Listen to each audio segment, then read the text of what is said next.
तेव्हा वॉशरूमला जाण्यासाठी बाथरूम मध्ये गेली होती, तेव्हा ती म्हणजे त्या बाथरूम मध्ये गेली तेव्हा तिला मी बघितलं, पण तिने मला नाही बघितलं.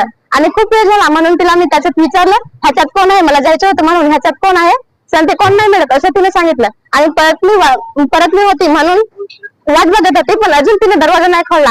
म्हणून मी तिला विचारलं याच्यात कोण आहे, कोण नाही मिळत. आणि खिडकीतून जाऊन बघितलं तेव्हा तिने ती ओढणी बांधलेली होती. तेव्हाच मला समजलं, म्हणून मी मॅडम आणि ताईला बोलवायला आली. तेव्हाच माहिती दरवाजा कोणी उघडला आणि त्यावेळी